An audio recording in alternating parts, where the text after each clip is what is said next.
कक्षा 9वां के भूगोल की पुस्तक के पहले अध्याय भारत आकार और स्थिति का प्रश्न उत्तर को बनाएंगे। चलिए देखते हैं। सबसे पहला प्रश्न,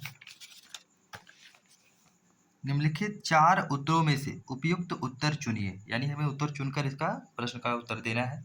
पहला प्रश्न है, कर्क रेखा किस राज्य से नहीं गुजरती है? कर्क रेखा किस राज्य से नहीं गुजरती है? जवाब ढूंढते हैं। यहाँ पे देखिए आप, कर्क रेखा है ये। भारत में कर्क रेखा गुजरात, राजस्थान के हल्के से कुछ भाग को टच कर रही है।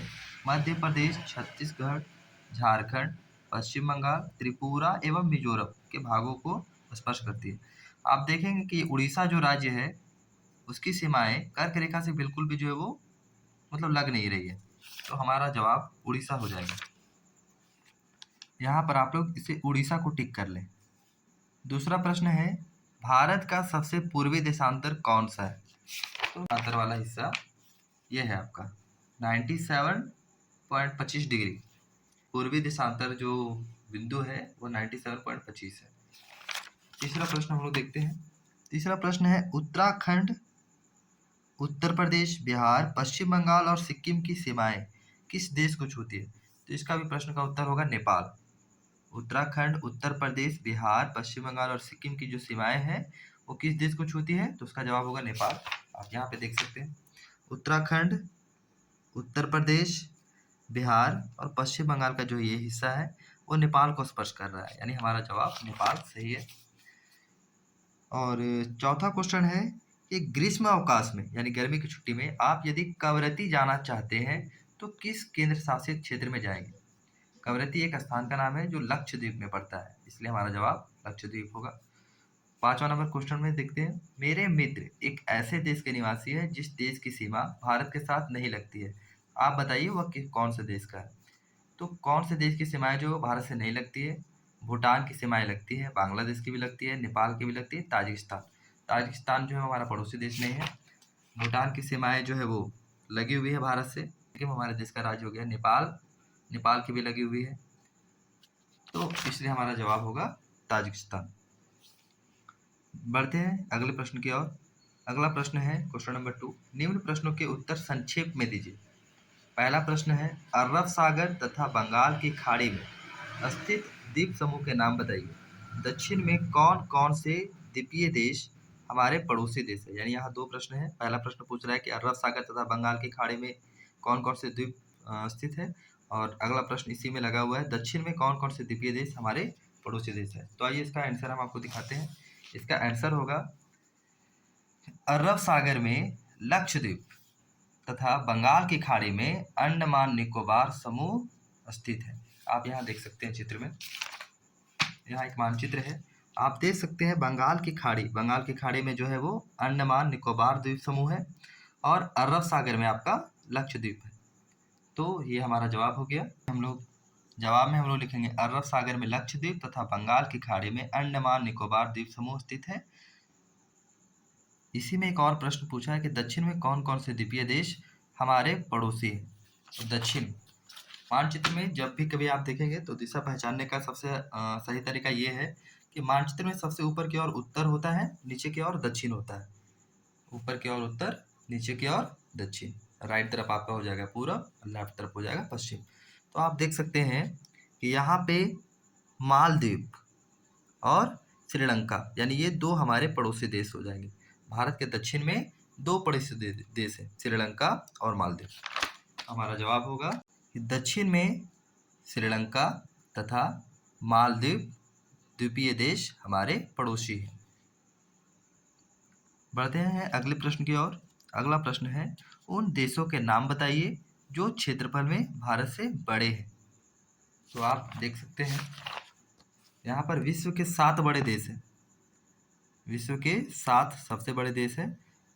तो सबसे पहले नंबर पे है रूस, दुनिया का सबसे बड़ा देश। क्षेत्रफल के दृष्टिकोण से देखा जाए तो रूस दुनिया का सबसे बड़ा देश है।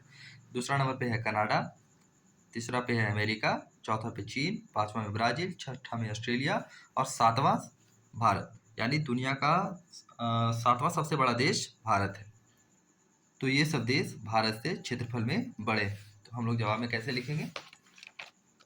रूस, कनाडा, अमेरिका, चीन, ब्राजील एवं ऑस्ट्रेलिया। क्षेत्रफल में भारत से बड़े। आप तिब्बत को एक अलग देश ना समझे, तिब्बत जो है वो चीन का ही भाग है।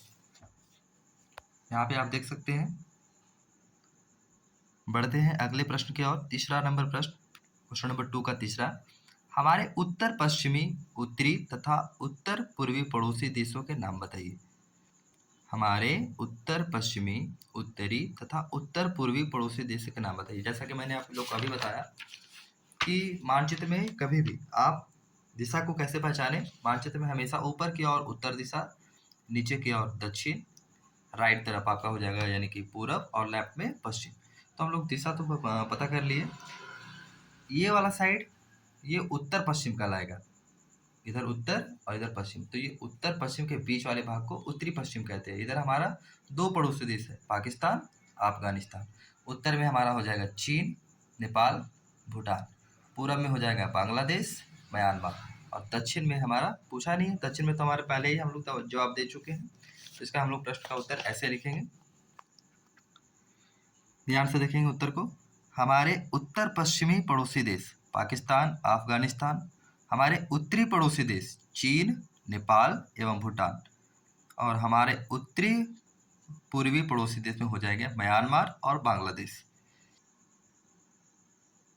अगला प्रश्न है, भारत में किन किन राज्यों से कर्क रेखा गुजरती है, उनके नाम बताइए। तो उनके जवाब में हो जाएंगे गुजरात, राजस्थान, मध्य प्रदेश, छत्तीसगढ़, झारखंड, पश्चिम बंगाल, त्रिपुरा, मिजोरम। कुल 8 राज्य हैं। इसका प्रश्न का उत्तर हम लोग लिखेंगे, कर्क रेखा गुजरात, राजस्थान, मध्य प्रदेश, छत्तीसगढ़, झारखंड, पश्चिम बंगाल, त्रिपुरा एवं मिजोरम इन राज्यों से होकर गुजरती है। क्वेश्चन नंबर 3 और 4 जो है वो थोड़ा सा लंबा रहेगा आप लोग के लिए। क्वेश्चन की ओर बढ़ते हैं। तीसरा नंबर प्रश्न है, सूर्योदय अरुणाचल प्रदेश के पूर्वी भाग में गुजरात के पश्चिमी भाग की अपेक्षा 2 घंटे पहले क्यों होता है, जबकि दोनों राज्यों में घड़ी एक ही समय दर्शाती है। यानी कहने का अर्थ है कि अगर देखा जाए तो गुजरात में और अरुणाचल प्रदेश में घड़ी एक ही समय बतलाती है, लेकिन अरुणाचल प्रदेश में सूर्योदय जो है वो गुजरात की अपेक्षा 2 घंटे पहले हो जाती है। ऐसा क्यों, कारण स्पष्ट करना है। अरुणाचल प्रदेश पूरब में है और गुजरात पश्चिम में है, तो इस कारण से अरुणाचल प्रदेश में गुजरात की अपेक्षा 2 घंटे पहले सूर्योदय हो जाती है। भारत का जो देशांतरीय विस्तार है वो 68 डिग्री देशांतर से 97 डिग्री देशांतर तक फैला हुआ है, जो कि लगभग 30 डिग्री है। अगर देखा जाए तो ये 30 डिग्री है।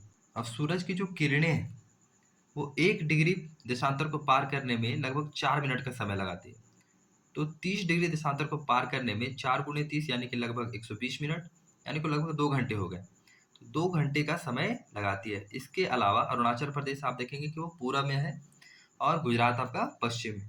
तो इस कारण से अरुणाचल प्रदेश में गुजरात की अपेक्षा 2 घंटा पहले ही सूर्योदय हो जाती है, जबकि जो समय होता है, भारतीय मानक समय होता है, वो 82.30 डिग्री, यानी कि यहाँ आप देख सकते हैं ये है भारतीय मानक समय रेखा, इसके द्वारा तय होता है। तो आपका जो समय है वो 82 डिग्री देशांतर पर जो है वो तय होता है। इसलिए यहाँ की घड़ी, गुजरात की घड़ी और अरुणाचल प्रदेश की घड़ी का समय जो है वो एक समान होता है, लेकिन सूर्योदय जो है वो यहाँ पर 2 घंटा पहले चलता है। आप कहने का अर्थ हो गया कि समय यहाँ 2 घंटा जो है वो आगे रहता है, यहाँ पे पीछे रहता है। इस प्रश्न का उत्तर हम लोग ऐसे लिखेंगे, भारत का देशांतरीय विस्तार 68 डिग्री 7 पूर्व से लेकर 97 डिग्री 25 पूरब तक है, जो लगभग 30 डिग्री है। सूरज की किरणें एक देशांतर को पार करने में 4 मिनट का समय लगाती है, अर्थात 30 डिग्री देशांतर को पार करने में उसे 30 गुने 4 यानी कि 120 मिनट हो गए, लगभग 2 घंटे का समय।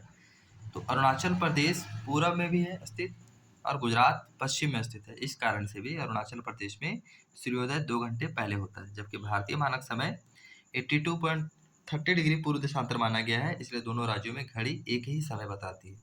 तो इसका आंसर आप लोग लिख ले। बढ़ते हैं अगले प्रश्न, क्वेश्चन नंबर 4 कह रहा है, हिंद महासागर में भारत की केंद्रीय स्थिति से इसे किस प्रकार से लाभ प्राप्त हुआ। तो इसका आंसर में हम लोग लिखेंगे, पॉइंट बाय पॉइंट जो है वो इसका आंसर देंगे। आप चाहें तो इसको ऐसे भी लिख सकते हैं कि हिंद महासागर में भारत की केंद्रीय स्थिति से इसे निम्नलिखित लाभ प्राप्त हुआ है। आप इसको पॉइंट बाय पॉइंट जो है वो लिख लेंगे। पहला पॉइंट लिखेंगे, यूरोप एवं पूर्वी एशिया का जलीय व्यापार भारत से होकर जाती है। अगला पॉइंट लिखेंगे, मसाले, मलमल और अन्य सामान भारत से अन्य देशों में ले जाया जाता है।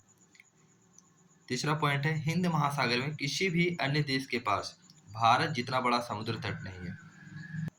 और एक लास्ट पॉइंट लिख लीजिएगा, यह तटीय क्षेत्रों में रहने वाले ग्रामीण को मछली पकड़ने एवं बेचने से बड़े स्तर पर व्यापार उपलब्ध कराता है।